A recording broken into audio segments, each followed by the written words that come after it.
Hello and welcome to this Baja 4 collaborative worship service. I'm Jamili Omar, the Director of Lifespan Faith Development at the UU Church of Tucson, and I welcome you here today. Whenever you are joining us, wherever you are worshiping from, you are welcome to bring your whole self here. We are the Baja 4, representing the Unitarian Universalists across southeastern Arizona. As Unitarian Universalists, we love beyond belief and find inspiration from a wide variety of spiritual, religious, and secular sources. We come together as the Baja 4 because we know we are stronger together.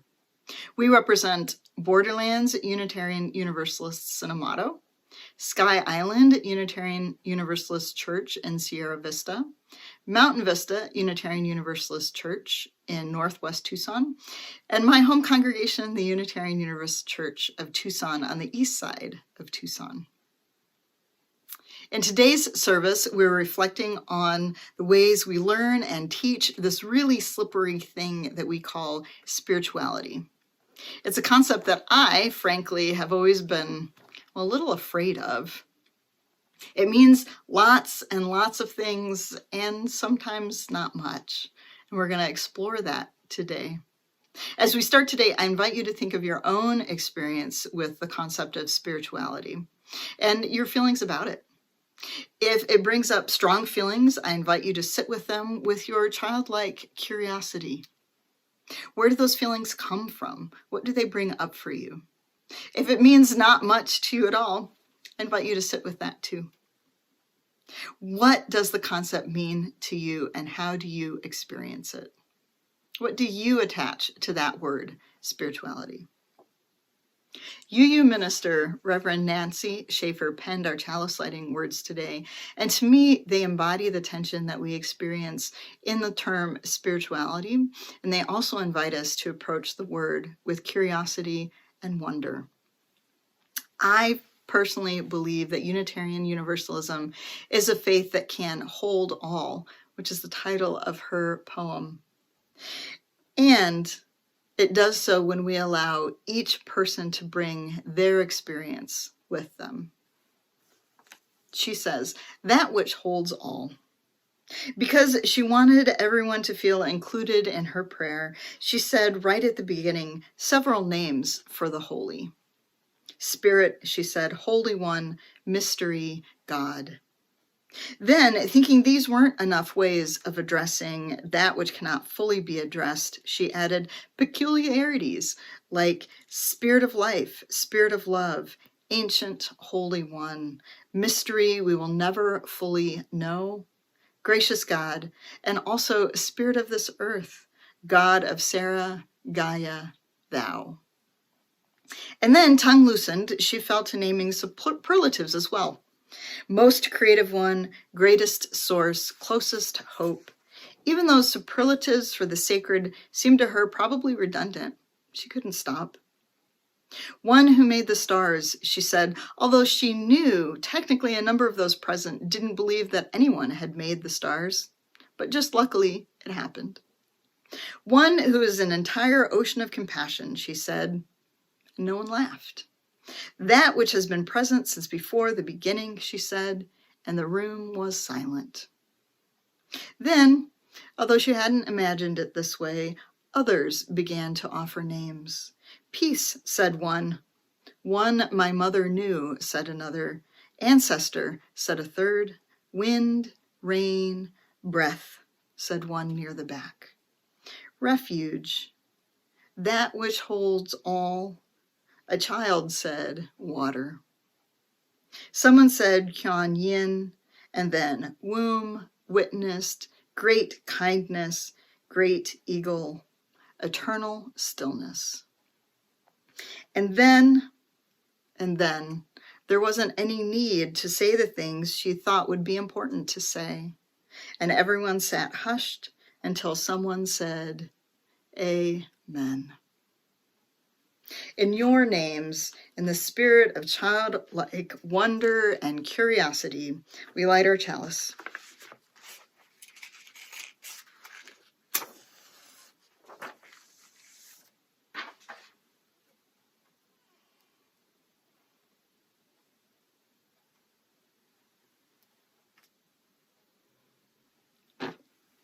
So that we may listen and grow and learn together.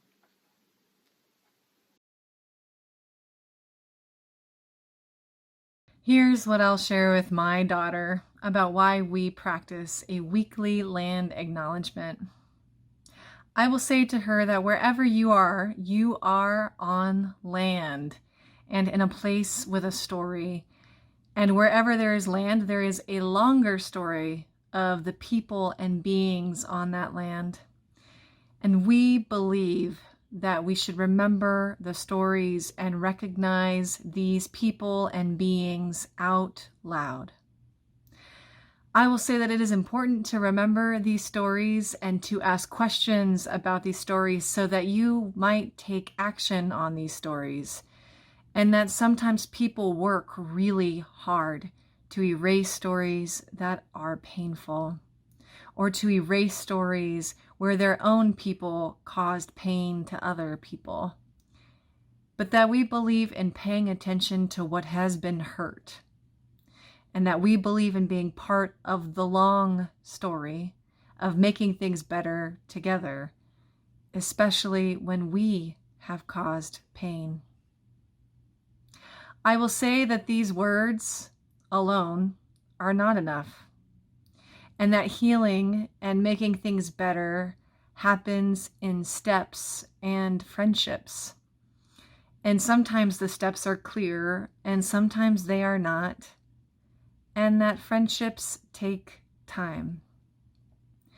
But we believe in taking the next step in community, even when that step is just one of many. That we can't skip taking a step just because that step alone is not enough. That we must begin from somewhere, and that we must bring our people with us. And I will say to her that when you were born in southern Arizona, you were born on and near the lands of the people who were the O'odham, Opada, Pasquayaki, and Chiricahua Apache. and that the land that these people call home was taken many times by many people in violent ways, and that when you were born, it was still being taken by your government, and that these people are unique people with unique cultures, experiences, and survival stories, and that they're still alive, and they're your neighbor, and that you were born into a spiritual community that had work to do to make things better again. And that we say this each week together as one small step.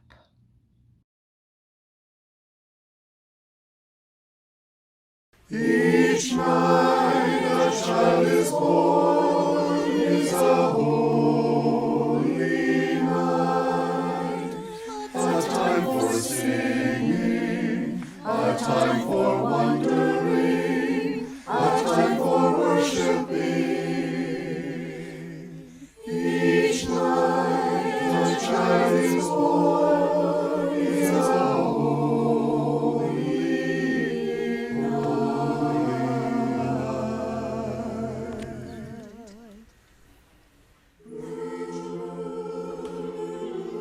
For so the children come, and so they have been coming, always the same way they come, born of the seed of two hearts.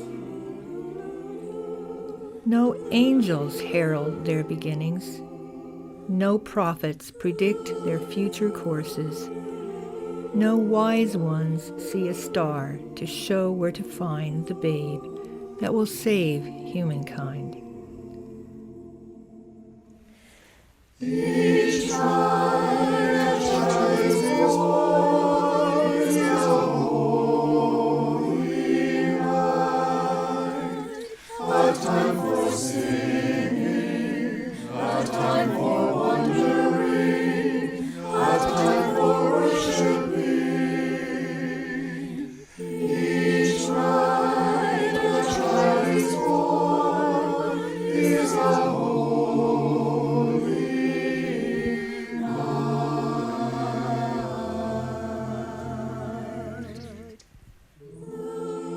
Yet each night a child is born is a holy night.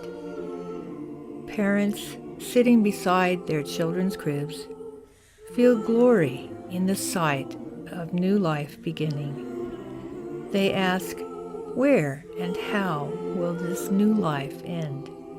Or will it ever end? Each night a child is born is a holy night, a time for singing, a time for wondering, a time for worshiping. Each night a child is born is a holy night, a time for singing, a time for wondering, a time for worshiping. Each night a child is born is a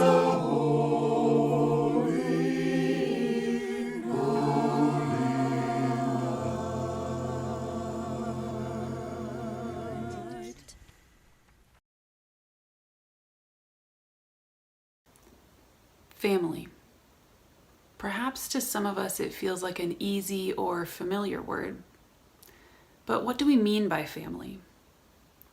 We know that not all families are shaped by marriage or blood lineage. Not all families live together. Not all families like each other all the time. We know that actually every family inhabits that word differently and breathes life into it through their own unique relationships. And what about church family? Who is our church family? These are the people who we might not invite over for holiday dinner, but we do look forward to seeing them most Sundays. These are the people whose children we get to watch grow up, whether we are active in the process or observers. These are the people who we didn't realize would notice when we stopped going to church, but they do. And perhaps they even call to say hello. There are many kinds of family. Perhaps you are quarantining with children and palpably aware of the daily spiritual growth through the work of family. Maybe you have been having distanced visits with beloved children throughout the past year. Or perhaps you don't have any particular youth in mind, but when you think of your church family, there might be children there. This is a prayer for the sacred work of all the many forms of family.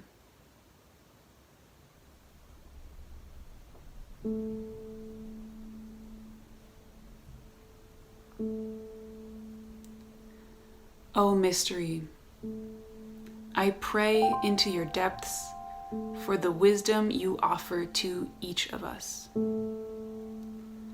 We as a community are engaged in the work of becoming, each one of us becoming more ourselves. We are all learners.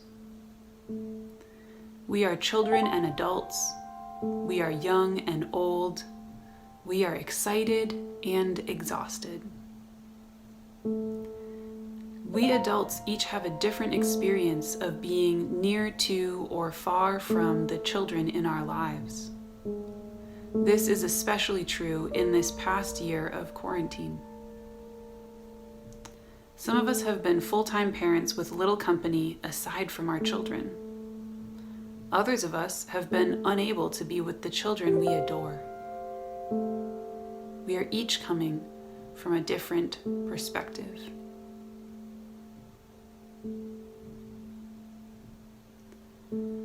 O mystery, please help us to all ask for what we need, honoring that we will all have different needs. Help us to practice patience in the process of reintegration when we can gather in person again. Please help us learn that we each have something to teach, but help us to remember that we will all, always be learning. Please help us to offer our sacred truth to each other and especially to the children in our lives, knowing that when we plant a seed in the mystery of another person, we cannot predict what will grow.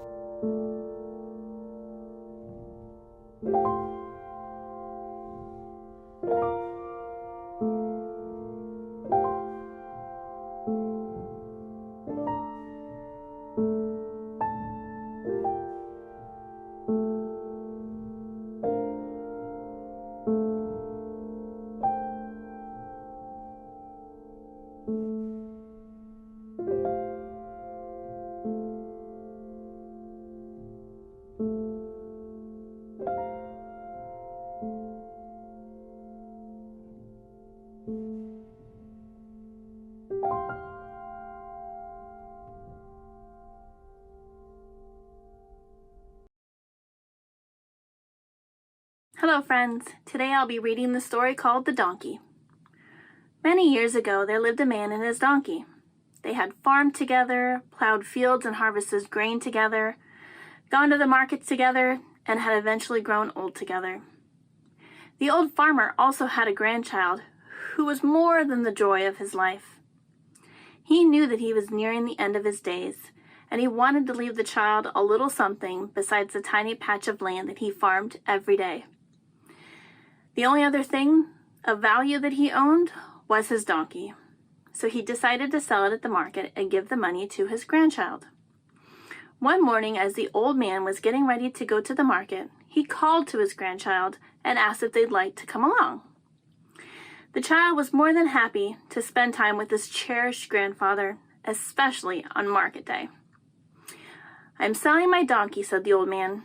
I'm too old to farm and have nothing to bring to market, so I really don't need him. I know he's almost as old as I am, but I think he has a few good years on him, and he might fetch a fair price. Since we are trying to sell the old boy, let's not ride him. It's a hot day, and he'll look much better at the market if he hasn't been carrying our weight. We'll walk and talk at his side." So they started walking down the road next to the donkey. But as they walked, they passed some farmers working in their fields. The farmers looked up and saw the old man and the child and shook their heads sadly. That old man must be very mean. Here it is a hot day, and he's making that poor child walk instead of letting him ride the donkey. When the old man heard this, he stopped and put the child on the donkey's back. Feeling much better for his deed, he walked alongside. After they traveled for a little while more, they passed some men digging a well near the roadside. Look at that lazy child walking the donkey while that poor old grandfather has to walk on such a hot day. Today's youth has no respect for their elders. When the old man heard these words, he stopped and took his beloved off the donkey and got on it himself. The trio walked on for more than a few miles this way until they met some people coming back from market. "Look at that old man," they murmured, "riding in luxury on the back of that donkey while the poor little child walks beside him. There's no love there, I can tell you." When he heard this, the old man told the child to get behind him, and they rode into the village. Once they had reached the marketplace, the two patiently waited alongside several carts. Some of the vendors in the market looked at the pair scornfully. On a hot day like today, can you imagine the two of them riding that old donkey? The poor beast looks as if it might collapse under their weight. What's wrong with the two good legs God gave them to walk on? Several of the vendors teased and berated the old man for making the donkey carry such a heavy load in the heat of the midday sun. Soon the two of them got off the donkey, and the jeers and the complaints stopped. The old man turned to the child and asked, "Well, my dear, what lesson have you learned from all of this today?" Looking up, the child listened as his grandfather said, "When you try to please everyone, you end up pleasing no one. No matter what you do, someone will think you should have done it otherwise. When you have to make a decision, child, make sure you don't think of how it will please this person or that person. Always do what you think is right, and it will always be best." Slowly, the two of them turned around and walked home, the donkey walking beside them. As the story goes, the child learned this lesson well. They say they grow up to be strong-minded and to always follow their spiritual compass.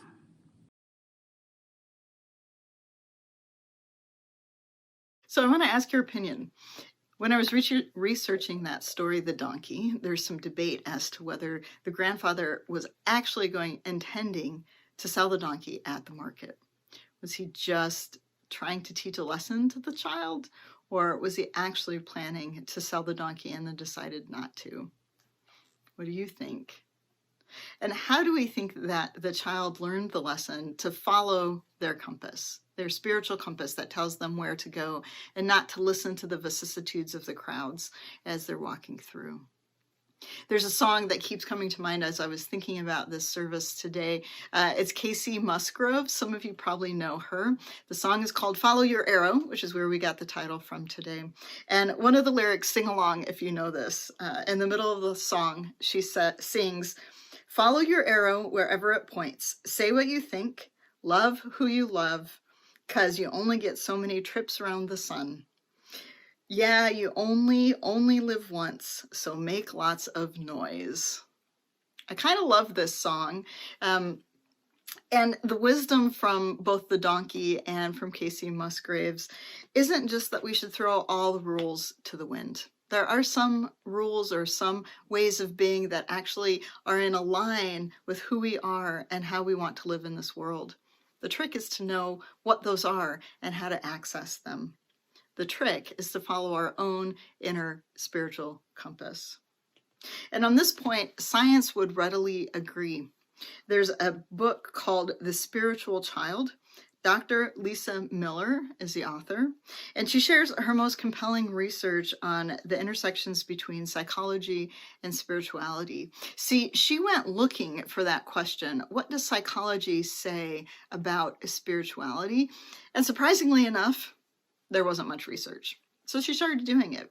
She did her own experiments and she aggregated other research from other researchers.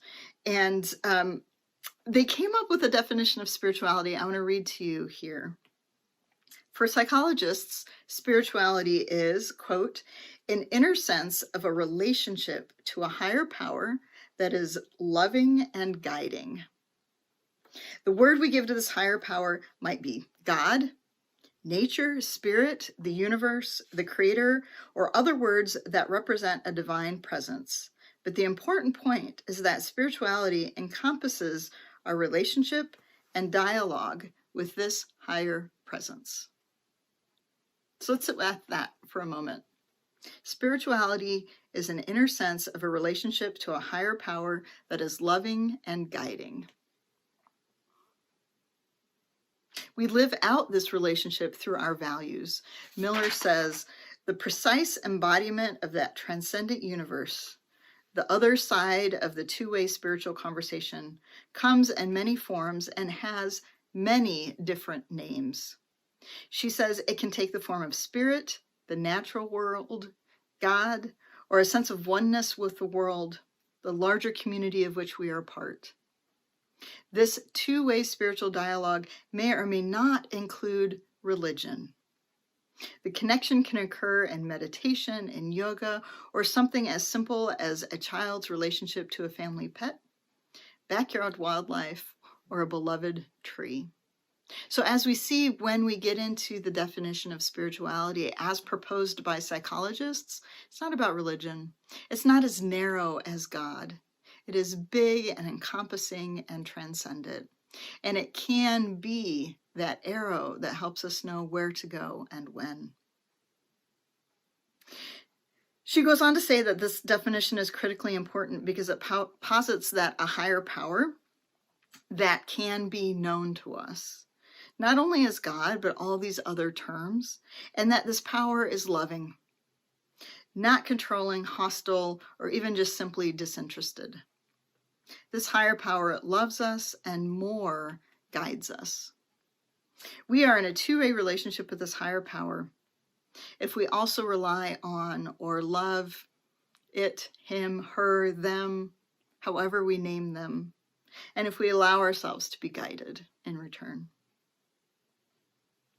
So when we think about spiritual development and spiritual growth, in particular, I want to talk about our younger friends today.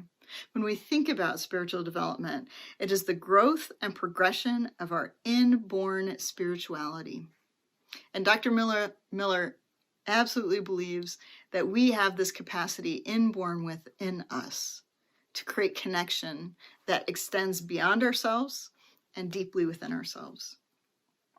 So spiritual development is the growth and progression of our inborn spirituality as one of our many perceptual and intellectual faculties, including skills from taste and touch to critical thinking. Spiritual development is the changing expression of this natural asset over time as new words, new explanatory models, and new ideas, whether theological, scientific, or family views, allow us to feel or not feel part of something larger and experience an interactive two-way relationship with a guiding and ultimately loving universe. Spirituality is both within religions and not. It is certainly not about religion.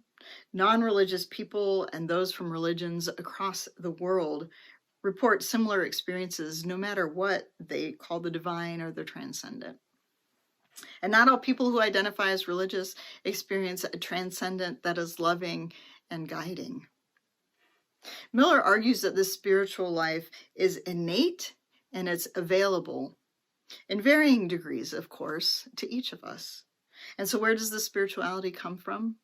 Miller writes, Natural spirituality is a direct sense of listening to the heartbeat of the living universe, of being at one with that seen and unseen world, open and ease in that connection.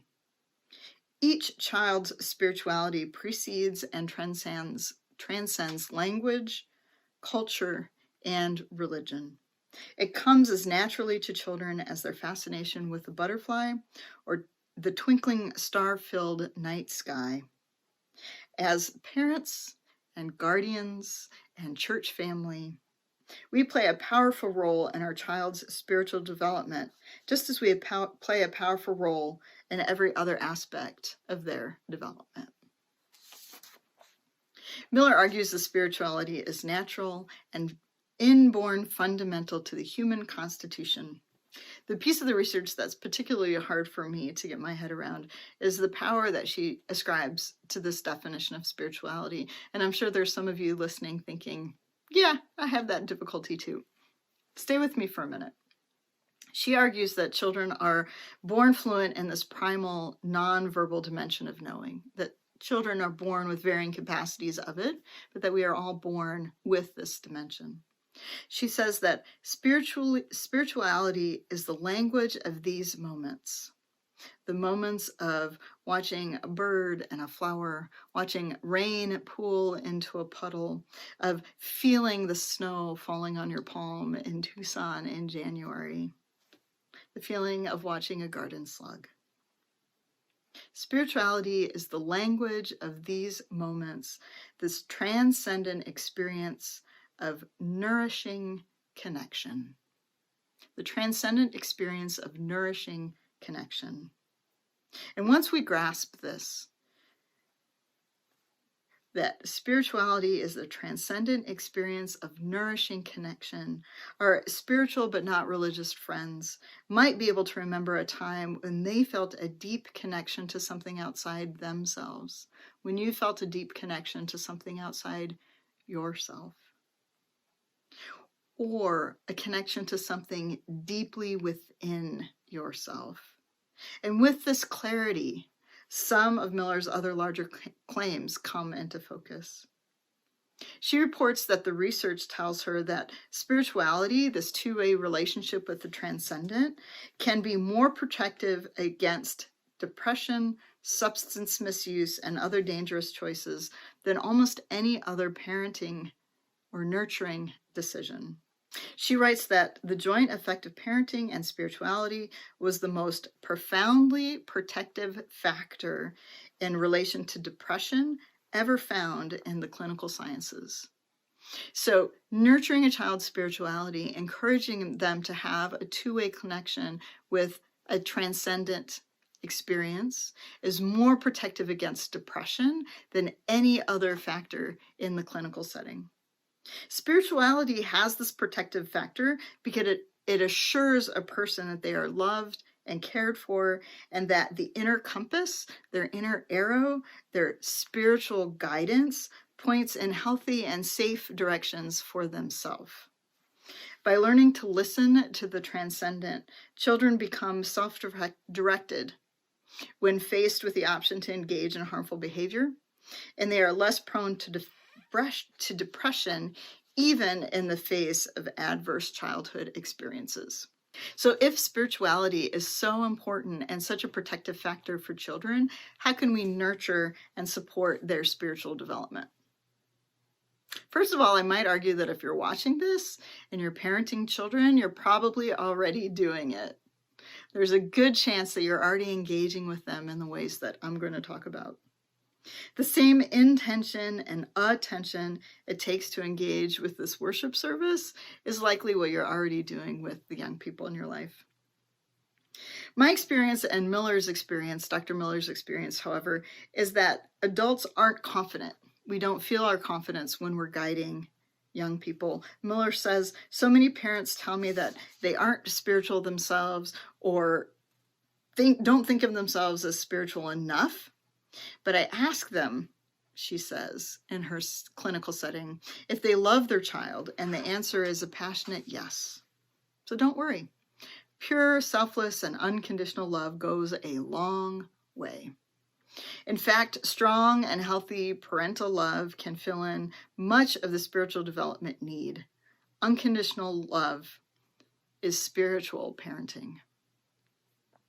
Beyond unconditional love, how do we know if we're doing spirituality? For me, some watchwords are things like wonder, awe, curiosity, connection, love. Anytime we engage with our child in a thing that they're passionate about, we are nurturing their inner compass. We're saying the direction that you want to go is a good and valuable and important direction, and I am here to support you in that. Think about how that translates. If you know that you're being supported and loved, the direction that you're going, you're going to continue, and you're going to continue to listen deeply for that voice within yourself.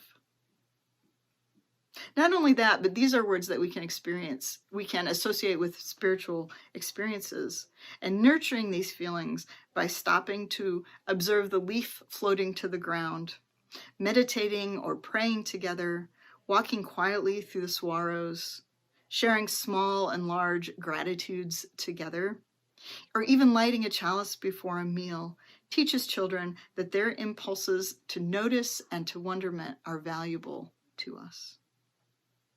One of the ways adults often sidestep the discomfort of not knowing whether we're doing it right, not knowing whether we're nurturing our children in a way that's protective for them, is to answer questions that they have with, I don't know. And we stop there. Yes, obviously we don't know. There are so many things we don't know, and it is important to tell our children we don't know. However, that statement of I don't know often has the unintended consequence of stifling conversation, of saying I don't know, and we're not talking about this. And that's exactly what Miller says we shouldn't be doing. It doesn't matter if we know the answers. We should be having the conversations. Spirituality is a muscle that we must use or we lose. Adults can protect and tend to the spiritual lives of children and youth in our lives by developing our own spiritual values. Quote, attending to our lives with intention, cultivating our own capacity for contemplation and quiet. We welcome nature and model using the words that we want our kids to use, a thing that we know and so often do instinctively. Instead of just saying, oh, we're going to walk through the park and look at the ducks, we can talk about the loving ducks who are taking care of the ducklings. And we can talk about the good earth when we go out to tend our gardens. We can identify spiritual qualities in the people that we know or those who we encounter. So instead of saying the clerk Katie, we can become the kindly woman with the sparkling eyes. Language sets the tone for spiritual perception. We can't see, we can't identify what we can't name. When we speak this way with our children, they come to experience the world and this relationship in the ways that we do. Now here's the real magic for me and for UUs contemplating returning to our life in community together. One does not need to be a biological parent to have this influence on a child. One does not need to be a biological parent or even living in a household with a child or even in a parenting role with a child. We all have a role to play in nurturing the spiritual development of our children. A parent, grandparent, or other spiritually engaged loving adult, says Dr. Miller, is equally capable of transmitting spirituality to a child. The intergenerational transmission of spirituality is passed through practice. Whether personal prayer, religious observance, or other spiritual practice, an ongoing shared awareness of the spiritual presence in the world. The Search Institute affirms the importance of non-related adults' roles in supporting young people's development. The Developmental Assets Framework identifies 40 positive supports and strengths that young people need to succeed, including, quote, receiving support from 3 or more non-parent adults. 3 or more non-parent adults. These relationships, quote, are the roots of young people's success. They are essential for all young people in every community. When young people experience these relationships in families, in schools, programs, and communities, they are more likely to be resilient in the face of challenges and grow up thriving. Dr. Miller describes this as the field of love, a place to learn spirituality in your daily life. Filled with extended family, close friends, psychologists, youth workers and clergy, coaches and educators, the field of love provides a blanket of protection around child as they learn their own spiritual compass. What more could we ask for our children than that they have a strong moral compass, that they have agency over their lives, and that they contribute to the world? However, the reality is that today many of our children have not seen a non-related adult in over a year. Our grandparents, church grandparents, aunties, and uncles, the adults that we parents rely on to help us create the field of love for our children, have not been able to be physically present. We can imagine the toll this reality has taken on both the young in our lives and our elders. How will we grieve the losses we've suffered in our relationships and our fields of love over this last year? How can we transform the grief of this year into a promise to each other to be present and engaged when we're back in person? Will we promise to teach each other that we have wings and we can fly? Once upon a time, there was a town where only ducks lived. Only ducks. Every Sunday, the ducks would waddle out of their houses and waddle down Main Street to their church. They would waddle into the sanctuary and squat in their proper pews. They all had their own pews, of course. The duck choir would then waddle to the front and take its place, and the duck minister would come forward and open the duck holy book. Ducks, too, seem to have their own special version of holy texts. The minister reads to them, "Ducks, you have wings. With wings you can fly. With wings you can mount up and soar like eagles. No walls can confine you. No fences hold you. You have wings. You have been given wings and you can fly like birds." All the ducks would shout, "Amen," and they would waddle home. As Rumi reminds us, you are born with potential. You are born with goodness and trust. You are born with ideals and dreams. You are born with greatness. You are born with wings. You are not meant for crawling, so don't. You have wings. You learn to use them and fly. So friends, when we're back together in person, will we promise to teach each other that we have wings and that we can fly?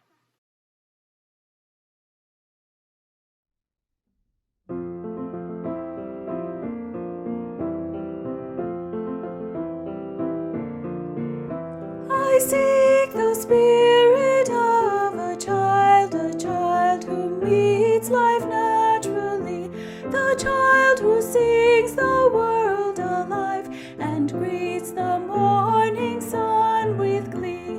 Children are real beyond a lot. May I see joy's a gift to our heart.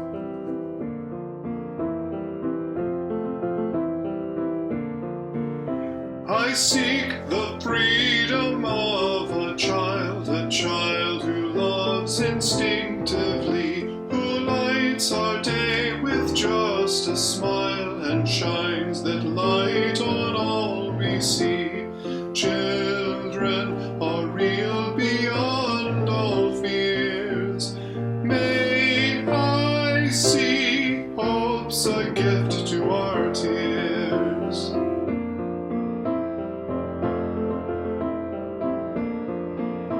I seek the wonder of a child who sees delightfully. No clouds in cloud, no golden sun, imaginations true and free. Children are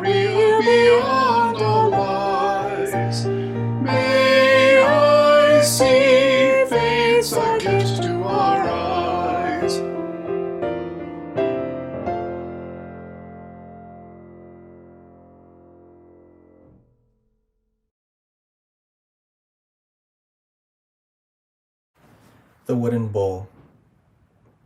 Once upon a time, there was an old woman, and as the years took their toll, she went to live with her oldest child and their spouse. The old woman tried to help as best as she could around their farm, feeding the chickens and tending to the garden. But her back was bent and sore, and her hands often trembled with easy work.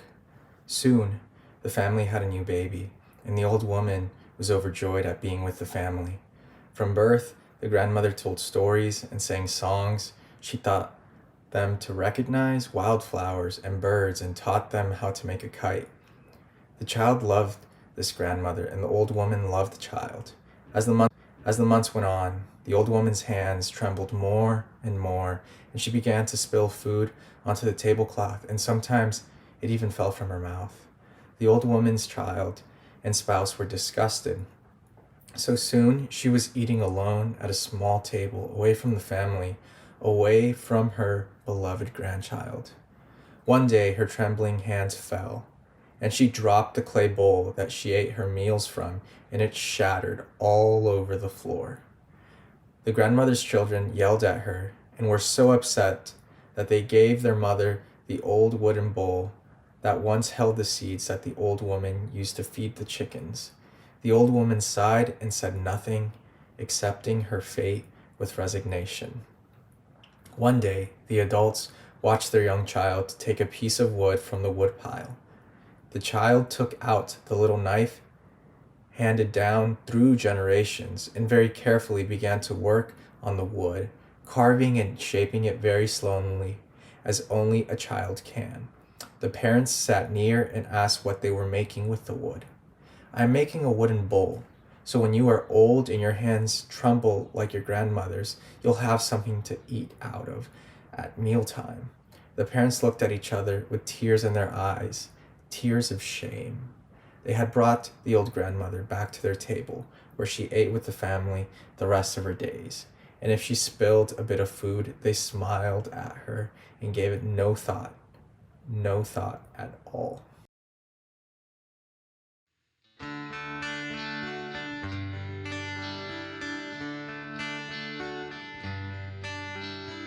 When I am frightened, will you reassure me? When I'm uncertain, will you hold my hand? Will you be strong for me? Sing to me quietly. Will you share some of your stories with me? If you will show me compassion, then I may learn to care as you do. Then I may learn to care. When I am angry, will you still embrace me? When I am thoughtless, will you understand? Will you believe in me? Stand by me willingly? Will you share some of your questions with me? If you will show me acceptance, then I may learn to give as you do. Then I may learn to give. When I am troubled, will you listen to me? When I am lonely, will you be my friend? Will you be there for me? Comfort me tenderly. Will you share some of your feelings with me? If you will show me commitment,